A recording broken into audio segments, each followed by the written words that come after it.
Welcome to Nursing Discussion. I am Pragati. I hope you all are doing well. And today's video is gonna be about positions. So without any further ado, let's get started. The first one is supine. It is a back-lying position with arms on the side. यह एक back-lying position है और इसमें जो arms होती हैं वो side में होती हैं पेशेंट के. इसको हम यूज़ करते हैं physical examination, resting, undergoing anaesthesia या फिर लंग बायोप्सी के लिए. अंडरगोइंग एनेस्थीसिया यानी कि अगर कोई पर्सन उसको सर्जरी के लिए जाना है तो उसमें हम सुपाइन पोजीशन का यूज़ करते हैं. सो this is all about supine position. तो इसमें जो पर्सन है वो अपनी बैक की हेल्प से लेटी हुई है और जो उसके आर्म्स हैं वो साइड में है. The second one is dorsal recumbent. It is also a backlying position. यह भी एक बैकलाइंग पोजिशन है. In this patient's head and shoulder may be elevated on a small pillow. इस पोजीशन में क्या होता है, जो पेशेंट का हेड और जो उसके शोल्डर यानी कि जो उसके कंधे होते हैं उनको एलिवेट यानी कि थोड़ा सा ऊंचा उठाया जाता है एक स्मॉल पिलो की मदद से. जो आर्म्स होती हैं वो रेस्ट करती हैं साइड में और जो लेग्स होते हैं वो अपार्ट यानी कि एक दूसरे से दूर होते हैं और जो नीज़ होती हैं वो फ्लैक्स और जो फुट होते हैं पर्सन के वो रेस्ट करते हैं बेड पे. सो this is all about dorsal recumbent.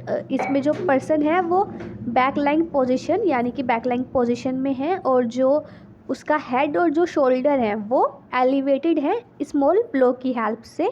और आप इसमें देख सकते हैं जो नीज़ हैं वो अपार्ट हैं और जो फुट हैं वो फ्लैक्स्ड हैं. कहाँ पर?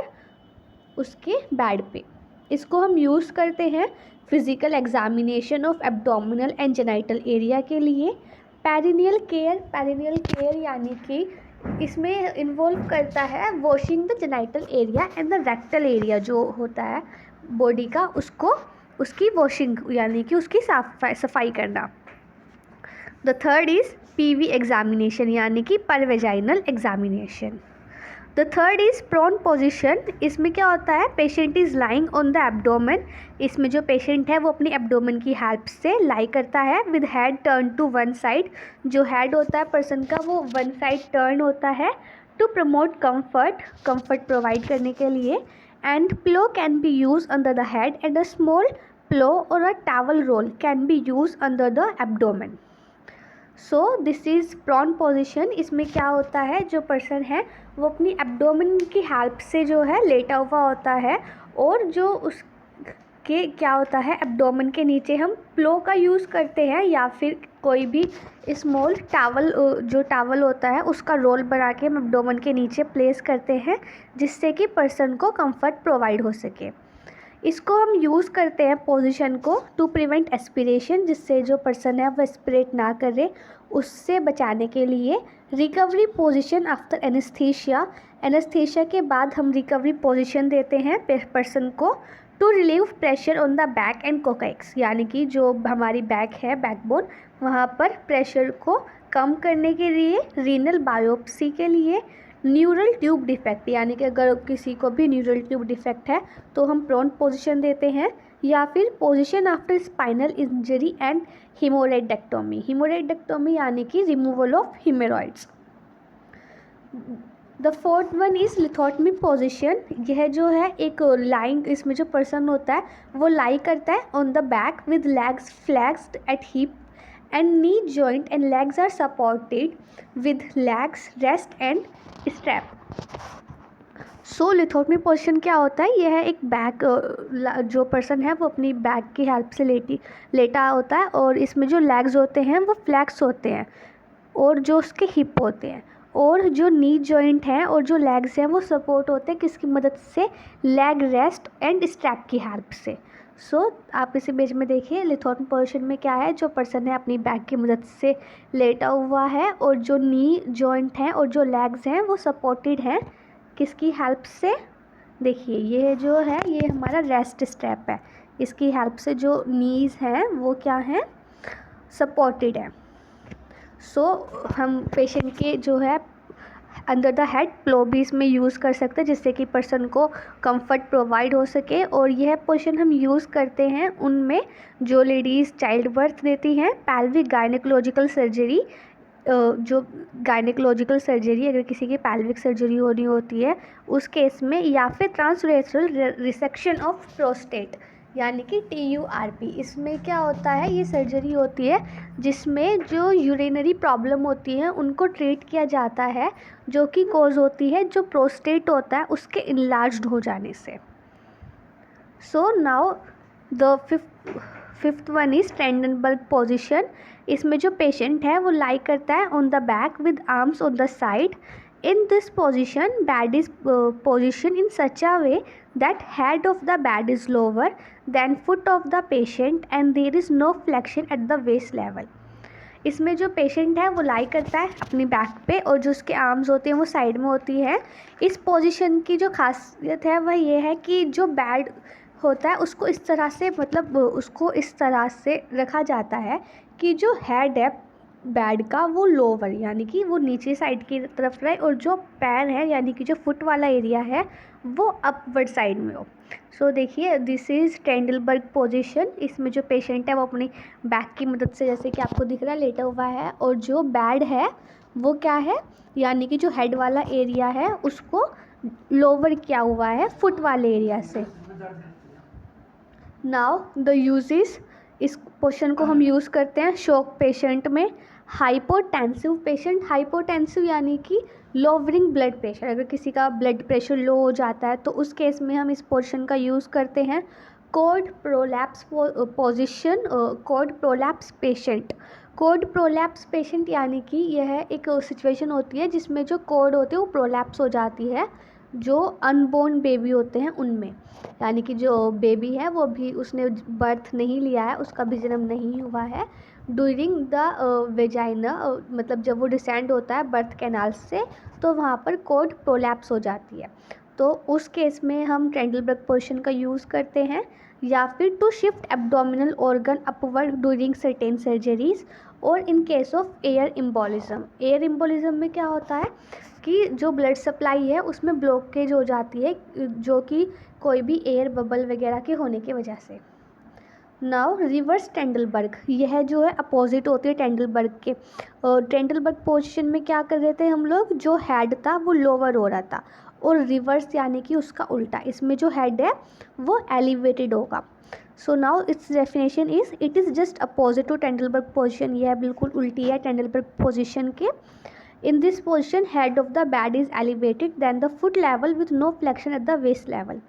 इस पोजीशन में जो हेड होता है वो एलिवेटेड करा जाता है फुट लेवल के मुकाबले, मतलब जो फुट लेवल है वहाँ पर कोई फ्लेक्शन नहीं होता। इसको हम पोजीशन को यूज़ करते हैं जिससे कि जो गैस्ट्रोइसोफेगल रिफ्लेक्स है उसको हम कम कर सकें। गैस्ट्रोइसोफेगल रिफ्लेक्स या एक डाइजेस्टिव डिजीज़ होती है जिसमें जो स्टोमक एसिड होता है वो रिगर्जिटेट होता है हमारा ईसोफेगस में, जो हमारा फूड पाइप होता है उसमें, यानी कि जो एसिड है वो रिगर्जिटेट ऊपर की साइड आता है जिससे कि एसिडिटी हार्ट बर्न होता है। सो दिस इज़ रिवर्स टेंडलबर्ग। इसमें क्या हो रहा है, जो हेड है उसको अपवर्ड एलिवेटेड करा गया है। नाउ ऑर्थोपेनिक पोजीशन, इस पोजीशन में क्या होता है, जो पेशेंट है उसको सिट करते हैं on the side of a bed with an overhead table to lean forward. Pillows will be provided to increase the comfort level of the client. So this is orthopenic patient, orthopenic position. इसमें क्या हो रहा है, जो person है उसको seat कराया गया है बेड पे विद एन ओवरहेड टेबल। उसके आगे जो है एक टेबल रख दी जाती है जिससे कि वो फॉरवर्ड हो, मतलब आपको सपोर्ट दे सके। और प्लोस का हम यूज़ करते हैं ताकि उसका जो कंफर्ट लेवल है वो इंक्रीज़ हो सके। इसको हम यूज़ करते हैं जिससे, मतलब जो रेस्पिरेटरी डिस्ट्रेस यानी कि अगर किसी को रेस्पिरेटरी से रिलेटेड प्रॉब्लम होती है उस केस में, थोरेसेंथेसिस में, पेरिकार्डाइटिस पेशेंट्स में, या फिर इन केस ऑफ COPD और asthma. COPD is chronic obstructive pulmonary disease. इसमें जो है हमारी दो डिजीज़ जैसे कि क्रोनिक ब्रोंकाइटिस और एम्फाइसीमा को मिला के COPD बनती है। Now low Fowler's position. In this position, head of the bed is elevated at 30 degree with flexion at the level of waist. जो लो Fowler's position होती है उसमें जो बेड का जो हेड होता है उसको एलिवेट किया जाता है 30 डिग्री पे, और इसको हम यूज़ करते हैं जिससे कि जो पर्सन है उसको हम एस्पिरेट करने से बचा सके ड्यूरिंग ट्यूब फीडिंग, और जिससे कि ICP यानी कि इंट्राक्रैनियल प्रेशर जो है वो इंक्रीज़ हो सके। सो लो फोलर पोजीशन हम जो देते हैं वो 30 डिग्री पे देते हैं। देन हमारा आता है सेमी फोलर पोजीशन जिसको हम देते हैं 45 डिग्री पे। देन उसके बाद हमारा आता है हाई फोलर पोजीशन जिसको हम देते हैं 90 डिग्री पे। सो अभी हम देख रहे हैं लो फोलर पोजीशन। तो यहाँ पे क्या है, पेशेंट को लो फोलर यानी कि 30 डिग्री पे दी हुई है और इसमें क्या है, जो हेड है वो एलिवेट करा गया है 30 डिग्री की एंगल पर। Now semi Fowler position, semi Fowler position हम 45 डिग्री के एंगल पे देते हैं और इसका यूज़ होता है जिससे कि जो लंग्स एक्सपेंशन है उनको प्रमोट किया जा सके, टू रिलीव टेंशन और surgical site following abdominal surgery. अगर किसी की एब्डोमिनल एरिया की सर्जरी हुई है तो वहाँ पर ज़्यादा स्ट्रेस, वहाँ पर टेंशन ना हो, इसीलिए। और ट्रैकोइसोफेगल फिस्टूला, ट्रैकोइसोफेगल फिस्टूला जो है एक एबनॉर्मल कनेक्शन होता है ईसोफेगस और ट्रैकिया के बीच में। यह एक कॉन्जेनाइटल एबनॉर्मलिटी होती है और पैरासिंथेसिस के केस में हम सेमी फोलर पोजीशन देते हैं और ये 45 डिग्री एंगल पे दी जाती है। Now high Fowler position, high Fowler position में जो हेड होता है बेड का उसको एलिवेट करा जाता है 90 डिग्री एंगल पे with flexion at the level of waist. इसको हम यूज़ करते हैं जिससे कि जो रिस्क है चोकिंग की, चोकिंग मतलब होता है inability to breathe caused by blockage in the throat or windpipe. To relieve respiratory distress, nasogastric tube intubation, जब हम नेजोगैस्ट्रिक ट्यूब को इंसर्ट करते हैं इन केस ऑफ एम्फाइसीमा या फिर प्लूरल इफ्यूज़न। एम्फाइसीमा एक कंडीशन होती है जिसमें जो एयर सैक्स होते हैं लंग्स के वो डैमेज हो जाते हैं और इनलार्ज हो जाते हैं जिसके वजह से ब्रीथलेसनेस यानी कि ब्रीथिंग की प्रॉब्लम होती है। और प्लूरल इफ्यूज़न मतलब कि buildup of fluid between the tissues that lines the lungs and the chest. इसमें जो हमारे टिश्यूज़ होते हैं जो कि लाई करते हैं कहाँ पे, लंग्स और चेस्ट को, वहाँ पर क्या हो जाता है, एक्यूमुलेशन हो जाता है फ्लूइड का। सो हाई फोलर पोजीशन हम 90 डिग्री एंगल पे देते हैं। नाउ नी चेस्ट पोजीशन जिसको हम जेन्यूपेक्टोरल पोजीशन भी बोलते हैं। इसमें जो पेशेंट होता है वो रेस्ट करता है on the knees and chest with head is turn to one side. जो आर्म्स होते हैं वो एक्सटेंडेड हो जाते हैं बेड पे और जो एल्बो होती हैं वो फ्लैक्स होती हैं, रेस्टिंग करती हैं और they partially bear the patient's weight, और ये पार्शली क्या बियर करती हैं, पेशेंट का वेट को। जो एब्डोमेन होता है उस पर हम कोई सपोर्ट नहीं देते हैं, यानी कि हम किसी भी पिलो वगैरह का यूज़ नहीं करते हैं। दो अ small pillow may be place under the chest, यानी कि चेस्ट वाले एरिया के नीचे हम एक स्मॉल पिलो का यूज़ कर सकते हैं।